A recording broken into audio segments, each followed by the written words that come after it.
Bueno, pues hola, buenos días a todos. Como les decía Alex, esta primera ponencia, esta primera charla va a ir sobre el uso del Deep Learning para el procesamiento de imágenes. Pero antes de nada, me voy a presentar. Si alguien quiere anotar el nombre, que seguramente la mayor parte de vosotros no lo habrá entendido, ahí lo tenéis escrito, ¿vale? El segundo apellido es más sencillo, Fraile. Bueno, brevemente, ¿quién soy? Que no es lo importante de hoy.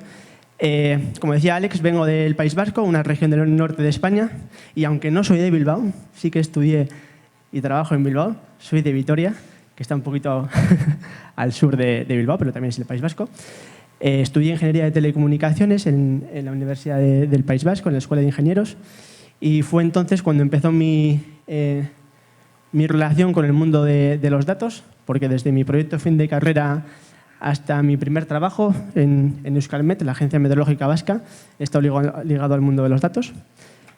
Actualmente, desde hace un par de años, como decía Alex, trabajo en Dominion como manager del equipo de analítica de datos y también doy clases en la Universidad de Deusto en programa de Big Data y Business Intelligence. He mirado y creo que este evento de aquí, DataVirs, es un evento para crear comunidad alrededor del dato. Creo que no se celebra aquí en Lima. Les animo a investigar en qué consiste. Si alguien quiere montar este tipo de evento aquí en Lima, que se ponga en contacto conmigo, porque yo, en mi caso, participo en la organización de la edición del País Vasco, ¿vale? Ok. Bueno, ahora vamos a lo importante, a lo que veníamos a ver hoy. Vamos a empezar por el principio, ¿vale? Por los cimientos. La visión artificial. ¿En qué consiste? La visión artificial es una disciplina científica que implica el uso de otras disciplinas, la matemática, la física, la óptica, que también puede ser una subcategoría de la física, el procesamiento de imágenes, estadística, etcétera, cuyo objetivo es, como indico aquí, adquirir, procesar, analizar y comprender las imágenes. ¿Qué hay en una imagen? Una tarea que para un humano es algo tan sencillo, para un computador puede llegar a ser algo muy complejo, como por ejemplo, como veis en esta imagen. Entonces, la charla de hoy la voy a centrar en el cambio de paradigma que ha habido en los últimos años.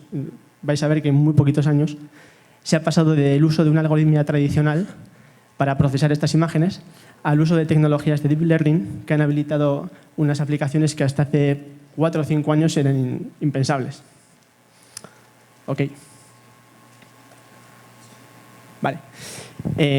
Esta analítica de imágenes, este procesamiento de imágenes, consiste principalmente en la detección de características. Características que permitan discernir entre un objeto y otro dentro de una imagen, ¿vale? Hay características que serán comunes, como veremos más adelante, como los bordes. Un borde de por sí no diferencia un teléfono de un mando o de un brazo, pero a medida que esas características son cada vez más y más complejas, van definiendo en sí lo que es un objeto para poder diferenciar uno de otro. En un humano, por ejemplo, serían los ojos, la nariz, la boca; en un coche, matrícula, las ruedas; en una casa, si es que alguien tiene la suerte de tener una casa como esta, ventanas, puertas, escaleras. Vale. Esto está volviendo un poco loco. Bien, pues las imágenes, como la mayor parte de vosotros sabrán, no son más que números. Conjunto de números, matrices. En este caso, imagen en escala de grises. Se suelen utilizar una profundidad de bits de 8 bits, 256 valores diferentes. Cuando la imagen es en blanco y negro, si es en color son 3 matrices, rojo, verde, azul. Por lo tanto, más datos, más complejo analizarlo. Ok, seguramente, bueno, esperaba que la sala igual fuera un poco más profunda. Los de lejos supuestamente verían esta imagen. El ojo es muy bueno integrando datos visuales, así que muchos de vosotros ya reconoceréis quién aparece en esta imagen. ¿Os suena a alguien, por lo menos? ¿Sí? A ver, que diga alguien. Abraham Lincoln, correcto. Ok. Vale, pues dentro de la visión artificial, como en cualquier problemática de Machine Learning, hay un par de tareas principales: la regresión y la clasificación. Principalmente en visión artificial se suele aplicar a problemas de clasificación. Clasificación, que suele ser generalmente de 3 tipos. Clasificación de la imagen, clasificación y localización de un objeto en esa imagen y detección de objetos, que digamos, podríamos decir que es una generalización del caso anterior, ¿vale? Detectar múltiples objetos en una imagen. Ahí donde se ve el problema se complica cada vez más, ¿vale? Ok. Como decíamos, los objetos se definen por sus características y para que mediante algoritmia podamos extraer esas características, en la selección tradicional, en la algoritmia tradicional, necesitaríamos seguir un esquema de este estilo. Necesitaríamos conocimiento experto de dominio, ¿vale? Necesitaríamos un equipo de personas, un equipo de expertos que fueran capaces de definir esas características, esas features, que nos habilitan el discernir entre un objeto u otro. Necesitaríamos un equipo de profesionales que fueran capaces de llevar esa definición de features a una algoritmia para extraerlas. Y finalmente tendríamos la parte, entre comillas, más sencilla, que sería clasificar ese objeto a medida que vamos detectando unas u otras features. Si detectamos ojos, bocas y cara, lo más probable es que la clasificación nos diga que estamos entre una persona, ¿vale? Pero esto, hasta hace pocos años, generaba ciertas dificultades. Ok. Dificultades como estas que veis aquí. Decíamos que una imagen no es más que una matriz, por lo tanto, desde ese punto de vista, para una computadora es algo bastante rígido. Le presentas la misma imagen girada y para él podría ser algo completamente diferente. Para nosotros, que tenemos la capacidad de abstraernos y de percibir la misma imagen, para un ordenador podría ser algo completamente diferente. Problemas con la escala, con la iluminación. Nosotros vemos perfectamente aquí los pingüinos, tanto si están en sombra como si son blancos, pero para un ordenador esos numeritos son los del otro lado de la escala que comentábamos. La deformación. Este gato es muy feo, ¿vale? Pero no encontraba una imagen que transmitiera mejor la idea, pero bueno. Oclusión, que el objeto que queremos detectar esté en un segundo plano. Variación intraclase, en este caso las sillas. Para nosotros es muy fácil identificar que todo eso son sillas, pero para un ordenador son objetos completamente diferentes. Eso sí, lo que decíamos de las features, todas tienen seguramente algo en común, como son las patas, o un respaldo, o un reposabrazos, ¿vale? Bueno, hay algunas muy extravagantes que probablemente no, pero bueno. Y el problema del clutter de fondo, ¿vale? Que confundamos el fondo con el objeto. Vale. Frente a esta algoritmia tradicional, surge hace unos años la posibilidad de empezar a utilizar otro tipo de técnicas para detectar objetos en las imágenes. Una serie de técnicas en las que no necesitamos tener un conocimiento experto del dominio y no necesitamos a alguien que defina esas features. Y en la que podemos hacer el paso de detectar esas features sin definirlas. El algoritmo detectará cuáles son aquellas más importantes y hacer la clasificación en un único paso. Y esto se convierte en una oportunidad para crear muchas nuevas aplicaciones, que veremos, por cierto, al final de la charla. Según si me echan la bronca con el tiempo o no, ya veremos. Lo que decíamos, un cambio de paradigma de extraer features a aprender esas features, esas características más importantes. Nadie las define, las aprende el algoritmo por sí mismo, ¿vale? Hasta hace poco, por cierto, que aunque hoy estemos hablando de estas nuevas técnicas, no quiere decir que las anteriores queden obsoletas. Hay un montón de aplicaciones que son perfectamente válidas a día de hoy y que van a seguir usándose muchísimos años porque son mucho más eficientes que estas otras técnicas, ¿vale? Técnicas como detectar bordes o contornos o eliminar ruido de fondo, ¿vale? Un montón de técnicas que habréis utilizado muchos de vosotros. Y tras pasar esa serie de filtros, digamos, sobre la imagen, finalmente nos quedaríamos con esas características que definen el objeto y podríamos utilizar un clasificador. No funciona el este. Vale, es igual. No, estaba probando el puntero, pero se ve que no. Vale. Una más adelante. A ver, quédate ahí. Vale. Lo que decíamos, en lugar de tener que aplicar esta algoritmia, ahora se utilizaría un detector automático de características y después se utilizaría un clasificador, que vamos a explicar ahora a continuación. Vale.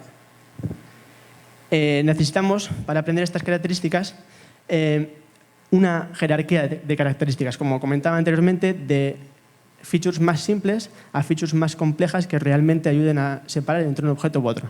De bordes, zonas oscuras, zonas con brillos, en este caso estamos detectando caras, a cada vez features más complejas, ojos, nariz, boca, para finalmente tener una estructura facial completa. ¿Vale? Esto en estas técnicas se puede apreciar clarísimamente. Ok, pues vamos a hablar un poco de cómo se aprenden estas características. Vale. Muchos de ustedes ya conocerán obviamente lo que es una red neuronal de este estilo, el perceptrón multicapa, que se suele llamar, neuronas dispuestas en capas y todas conectadas con todas, que plantean un problema cuando están trabajando con imágenes.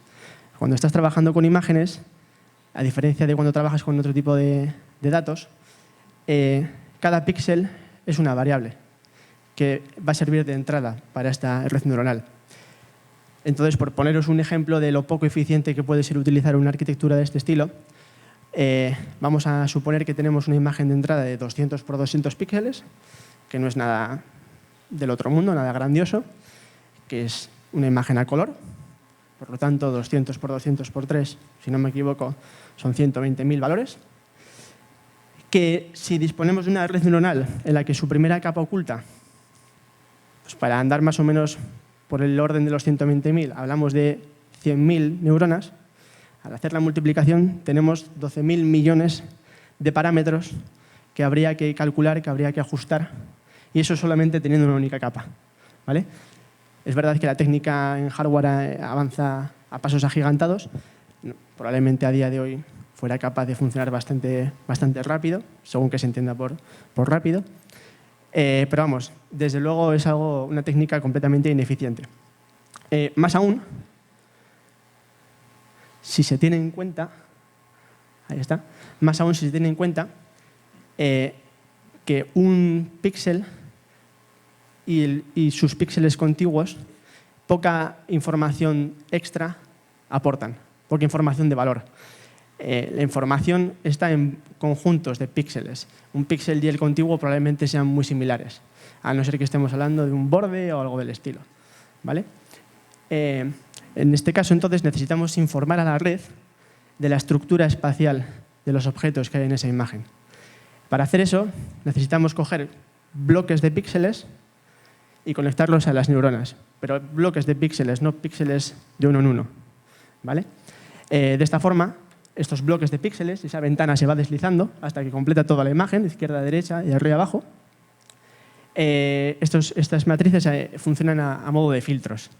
En función de los pesos que tengan estas ventanas, estos filtros serán capaces de extraer una u otra característica. ¿Vale? Comentábamos que hasta ahora los pesos de estos filtros se ajustaban de forma manual para extraer lo que tú necesitabas, lo que tú creías que era importante para luego hacer la clasificación de los objetos. El objetivo en este caso es que esos pesos se ajusten de forma automática para extraer las características que el algoritmo cree que son las importantes para diferenciar entre uno y otro objeto. ¿Vale? Por supuesto, combinando múltiples filtros, no únicamente uno. De esta forma surge un nuevo tipo de arquitectura de red neuronal denominada convolucional, ¿vale? Que no es más que el nombre de la operación matemática que ejecuta, que es la óptima para esta casuística de la visión artificial. A una red neuronal convolucional se le presentarían una serie de imágenes etiquetadas, importante, etiquetadas. Tienes que pasarle la imagen con un recuadro, una bounding box, donde le indiques específicamente dónde está el objeto. Dicho sea de paso, la generación de estos conjuntos de datos etiquetados se está convirtiendo en un negocio paralelo en el que hay mucha gente que se dedica a etiquetar estas imágenes y hay gente que está creando empresas para hacer este etiquetado de forma automática, para liberar de este trabajo o vendérselo a empresas como Google, Tesla, etcétera, ¿no? Que se valen de este tipo de tecnologías. Vale, pues alimentaríamos la red con imágenes, escanearíamos con esa ventana deslizante toda la imagen con un filtro que irá aprendiendo sus pesos, ¿de acuerdo? Eso sería el paso de convolución. Posteriormente se aplicaría una función no lineal, ¿vale? De activación que se llama. Habitualmente en estos casos la función de activación ReLU. Y finalmente se resumirían esos resultados, por lo que decíamos también antes, que esa dependencia entre píxeles nos permite poder resumir la información en menos cantidad de valores, ¿vale? En lo que se llama una operación de pooling. Okay. Y combinando estas tres operaciones, las convoluciones, la función de activación y el pooling, llegaríamos a tener lo que se indica aquí como un mapa de features, un mapa de características que definiría de forma resumida, de forma sintetizada, la información que hay en esa imagen. Por cierto, esto que suena, como puede que suene algo grandioso, no es más que sumas, multiplicaciones y operaciones no lineales, ¿vale? La dificultad suele estar en el algoritmo que calcula o que permite calcular los pesos, ¿vale? El algoritmo de retropropagación, backpropagation. Okay. Vale. De esta forma, a medida que la imagen avanza por los diferentes bloques de capas, ¿vale? Por estas operaciones, la imagen va reduciendo su tamaño, va convirtiéndose en ese mapa de características que definirán la imagen. La peculiaridad de estas arquitecturas es principalmente esta parte de aquí, de aprendizaje de características. La segunda etapa es de clasificación. En ese caso sí que se utiliza ya una red neuronal al uso, como hemos visto al principio, una MLP, en la que en este último paso llega el mapa de características, es una matriz o un volumen, y se convierte en un vector, ¿vale? Se ponen todas las features en fila y se conectan a otras capas de neuronas completamente conectadas para hacer esa clasificación, ¿vale? La gracia de esta arquitectura está en la primera parte. La segunda no está la novedad ahí, ¿de acuerdo? De esta forma es como las CNNs aprenden estas características que son las principales para discernir entre un objeto u otro. Por supuesto, se entrena para un conjunto de clases, ¿vale? No aprende cualquier tipo de objeto, aprende los objetos para los que le estás enseñando, obviamente. Vale. Por lo tanto, conceptos clave, de hecho, con que se lleven estas tres palabras hoy, para el que no las haya oído nunca, convolución, activación y pooling son la clave de este tipo de arquitecturas de redes neuronales para el procesamiento de imágenes, que no se nos olvide. Ok. Creo que me he pasado una. No, de tiempo creo que voy más o menos bien. Vale. Entonces, estas arquitecturas de redes neuronales, las CNNs, surgen hace alrededor de 20 años y adquieren su punto álgido de éxito, digamos, o de desarrollo en los últimos 5 años. Y surge principalmente por un concurso que parte de este conjunto de datos, ImageNet. Es un conjunto de unas 14 millones de imágenes, ¿sí? De 20.000 categorías diferentes, por lo menos a esa fecha, que es cuando hice esta diapositiva. Os he puesto un ejemplo de, por ejemplo, lobos blancos, ¿vale? Etiquetados como lobos blancos, lobos árticos o su nombre latín, en la que este conjunto de datos tiene 977 imágenes de este tipo de animal. Y como ese tipo de animal, una serie de objetos con las que plantearon un concurso, el ImageNet Large Scale Visual Recognition Challenge, con el que se han llegado a desarrollar las arquitecturas más avanzadas en este ámbito. Ven en esta imagen, que por cierto, ya les pido disculpas porque es un poco antiintuitiva, porque en cuanto al eje temporal está al revés, ¿vale? Las arquitecturas más antiguas están a la derecha en lugar de a la izquierda. Año 2010, año 2011. Bueno, aquí se muestran, por cierto, las arquitecturas que ganaron en esa competición. Año 2010, año 2011. Todavía no se presentan, bueno, se presentan probablemente, pero no consiguen ganar el concurso ninguna algoritmia de este estilo, sino algoritmias más tradicionales, como comentábamos antes, cuya eficiencia es de un 28-25% de error en esa clasificación. En este concurso en particular se considera que el algoritmo ha acertado la clase del objeto de la imagen si entre las 5 primeras clases que propone el algoritmo se encuentra la clase correcta. ¿De acuerdo? Sin embargo, llega el año 2012 con una arquitectura denominada AlexNet, que aunque les parezca raro, no lo inventó este caballero de aquí, sino otro diferente, aunque bien podría haber sido él, créanme. Pero bueno. Año 2012 es la primera vez que gana una arquitectura de red neuronal este concurso. Y suscita el interés de un montón de personas, de un montón de investigadores, la comunidad científica, de empresas, porque no solamente gana el concurso, sino que consigue rebajar el error del año anterior de un 25% a un 16%. Una cifra remarcable. Como en todo, cuando se trabaja en equipo y cuanta más gente trabaja, las cosas avanzan mucho más rápido, mucho mejor. Y ya ven, año 2013, 2014 y 2015. En 2014 hay, aunque la ganadora de 2014 es una arquitectura que presentó Google, también fue remarcable la arquitectura BGG, puesto que tiene una precisión similar y en cuanto a arquitectura, que luego la podremos ver, es muchísimo más sencilla de definir que la versión de Google, ¿vale? Van viendo también, a medida que pasan los años, cada vez hay más capas y normalmente cada vez hay más parámetros que definir. Normalmente, no tiene por qué ser así.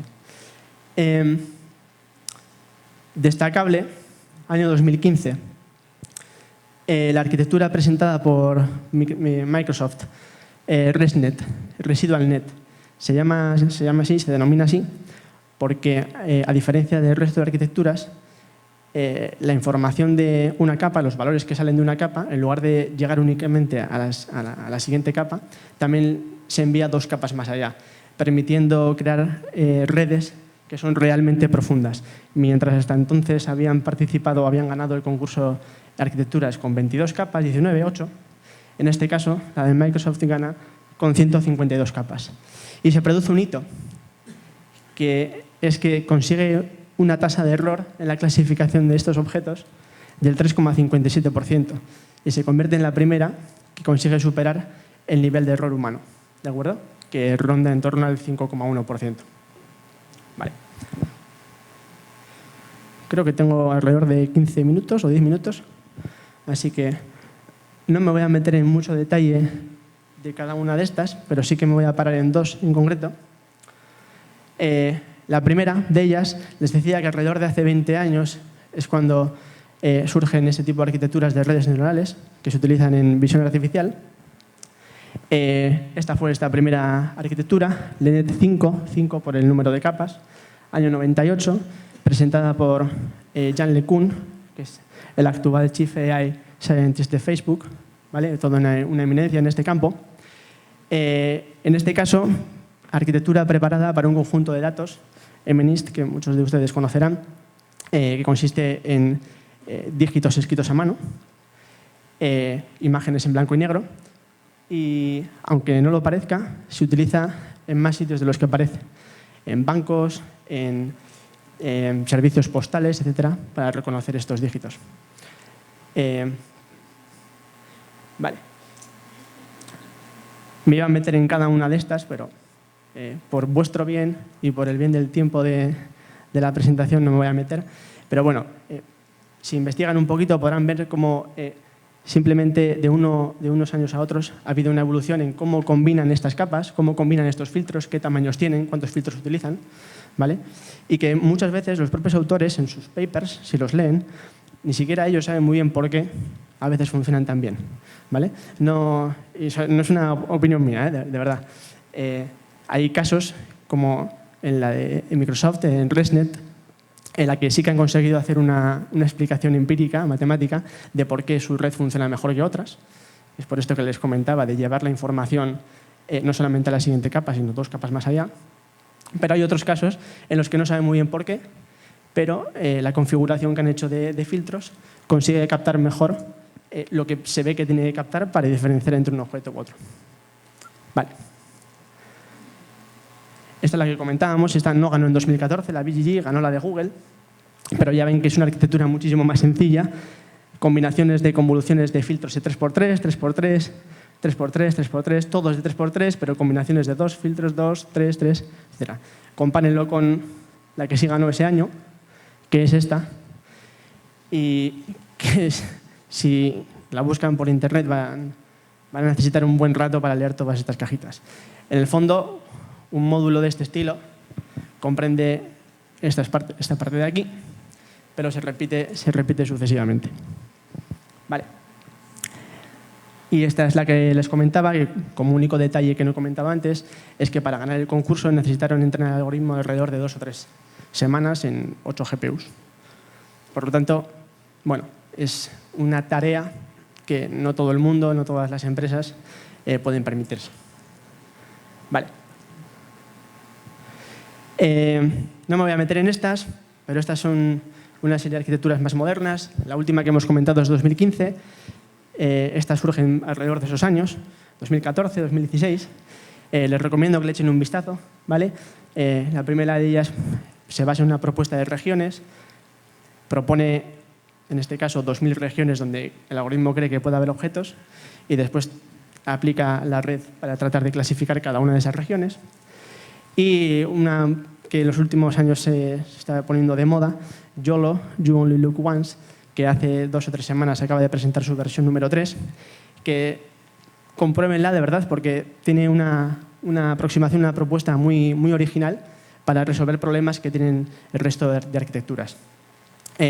La gracia que tiene, por cierto, en este caso, es que es capaz de evaluar hasta, creo que alrededor de 45 imágenes por segundo. Por lo tanto, se puede utilizar para procesamiento de imágenes y detección de objetos en tiempo real. ¿Vale? Ok, como les comentaba Alex hace unos minutos, el objetivo de este año también es ver para qué se está utilizando todo esto, ¿verdad? La técnica por la técnica está muy bien, pero bueno, ya es el momento de poder aplicarla y generar valor con ellas. Hemos comentado esta arquitectura, que puede igual no parecerlo, pero esa única arquitectura sirve para un montón de aplicaciones con pocas variaciones sobre esta arquitectura. Hasta ahora hemos hablado de estas 3 principales: clasificar imágenes, objetos y detección de objetos dentro de una misma imagen. Pero combinando este tipo de arquitectura con otras a posteriori, se pueden llegar a generar aplicaciones de este estilo. Por ejemplo, la segmentación de objetos o segmentación semántica. En el fondo, si se fijan, no es más que una versión extrema de la detección de objetos, en la que en lugar de tener los recuadros, los bounding box para detectar el objeto, se genera una máscara que detecta dónde está ese objeto, ¿vale? Una máscara con el contorno de ese objeto. Por eso les decía que es como una versión extrema de la detección de objetos. Se está utilizando mucho, por ejemplo, para desarrollar el vehículo autónomo, ¿vale? Esta técnica, la transferencia de estilo, es un caso curioso porque puede parecer que ¿para qué quiero yo coger la obra de un artista, como puede ser Van Gogh, o Munch, o Picasso, aprender el estilo de este autor y transferirle a otra imagen? Pues, de acuerdo, puede que tengan razón, puede que no sirva para mucho de por sí. La clave está en este trabajo, la serie de tecnologías que se desarrollaron para llegar a esto, que ha servido para desarrollar otro tipo de aplicaciones, como vamos a ver a continuación, como puede ser la reconstrucción de imágenes, la síntesis de imágenes o la creación de imágenes de superresolución. Así que si les animase a leer algún paper de todos estos en los que se fundamenta lo que estamos viendo, les aconsejaría leer este. Para colorear imágenes puede parecer, una vez más, que no es una aplicación grandiosa, ¿vale? Pero recuerden que estamos hablando de procesamiento de imágenes y es en eso en lo que consiste el procesamiento de imágenes. Reconstrucción o coloración, mejor dicho, de vídeos antiguos o de imágenes antiguas, ¿vale? Es curioso porque en este caso tenemos, si se fijan, lo mismo, son convoluciones o combinaciones de capas de convoluciones en las que al final, en lugar de una clasificación, lo que se consigue es una distribución de la probabilidad que tiene cada píxel de ser de un color u otro, ¿vale? Algo, la verdad, que parece prácticamente magia. Reconstrucción de imágenes. Seguramente si han usado alguna vez Photoshop, hace años que pueden borrar una parte de la imagen, una foto que hayan sacado y que aparezca un cable cruzando. Queda poquito ya. Ok, vale, 5 minutos. Photoshop en ese caso utilizaba un tipo de algoritmia para sustituir o para quitar ese cable, que bueno, funcionaba bastante bien, pero con ese tipo de técnicas se está llegando a reconstruir, pues fíjense qué imágenes. Está completamente destrozada y consigue reconstruirla. Imágenes de superresolución. El caso típico de análisis forense, cuando ven en la televisión CSI y tienen una imagen de vídeo de un atraco o un asesinato o similar y se ve una matrícula al fondo y hacen magia, hacen zoom de una parte así, pequeña de la imagen y se ve la matrícula de repente perfectamente. Obviamente eso es ficción, pero cada vez empieza a ser más real, ¿vale? Con ese tipo de tecnologías. Y síntesis de imágenes, que solamente lo voy a dejar en una aplicación que es no muy ética, ¿no? Como es el deepfake, que está saliendo últimamente en las noticias, sustituir la cara de personas en un vídeo o en otro, muchas veces con el objetivo de crear noticias falsas, tristemente, ¿vale? Pero que tiene aplicaciones muy válidas, como poder generar, en este caso, he puesto aquí un ejemplo de habitaciones o de diseño de moda o de caras de personajes, etc., que salen de la nada. Y la aplicación más importante, por lo menos en el campo en el que nosotros en Dominion trabajamos, que es en la industria, la transferencia del aprendizaje. Como decía, aprender a detectar objetos desde cero es una tarea muy compleja que no todas las empresas se pueden permitir por el coste que tiene. Pero las redes están aprendiendo a detectar características que son comunes entre todos los objetos. A mí lo único que me hace falta aprender es esas características de mayor complejidad, las últimas capas, que son las que realmente me van a ayudar a diferenciar entre un objeto u otro, ¿vale? Para detectar vehículos puedo entrenar una red por completo para detectarlos, o puedo utilizar una red que ha sido entrenada para detectar, por ejemplo, perros y gatos, y únicamente entrenar las últimas capas de la red para que finalmente diferencie entre esos vehículos. Por supuesto, computacionalmente es muchísimo más barato y más rápido. Vale. Es esta técnica la que hemos utilizado en un ejemplo que tenemos en la empresa para detectar errores en acero galvanizado, ¿vale? Detectar fallos en la producción de acero galvanizado. Como me quedo sin tiempo, las voy a pasar directamente y si alguien quiere tener más detalles sobre esta aplicación en particular, de este piloto que hemos hecho en la empresa, pues les daré esos detalles. ¿De acuerdo? Ahí lo dejo. Muchísimas gracias.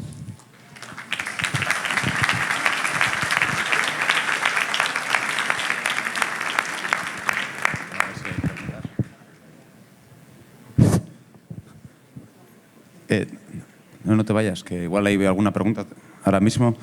Bueno, no sé si tienen alguna pregunta que trasladarle a Arcaich, al que además de agradecerle, mira, ya hay una pregunta. Le acercamos un micro, por favor. Y si me pueden acercar otro micro para Arcaich, por favor, mientras estoy moderando. Hola. Nos presentamos, si no te importa. ¿Qué tal? Buenos días a todos. Mi nombre es Ludmer. Trabajo como Data Science. Una pregunta, no sé si nos puedas recomendar algún algoritmo que recomiendes si tuviéramos, por ejemplo, un data lake y tuviéramos un montón de imágenes y tuviéramos que realizar el primer paso de exploración. El primer paso de exploración, perdón. El primer paso de exploración te refieres a detectar qué objetos hay en esa imagen. Por ejemplo, tengo 1 millón de imágenes, pero no están etiquetados. Vale. Y quisiera utilizar alguna alternativa Deep Learning para poder encontrar, no sé, algunos grupos, no sé, alguna información, algo que me pueda dar idea de alguna hipótesis. ¿De qué en esa imagen, verdad? Vale, la verdad es que simplemente deberéis utilizar algún algoritmo que ya esté entrenado para detectar el tipo de objetos que queréis encontrar en esas imágenes. ¿Vale? Si el conjunto de imágenes que tenéis es de objetos cotidianos, pues podéis directamente descargaros los pesos de una red neuronal como AlexNet o similar y probar a ver qué objetos os propone. ¿Vale? Si no tenéis nada etiquetado, no podéis entrenar otra red para aprender los objetos que quieras detectar. ¿Vale? Ok, gracias. Le despedimos con un fuerte aplauso a Arcaich.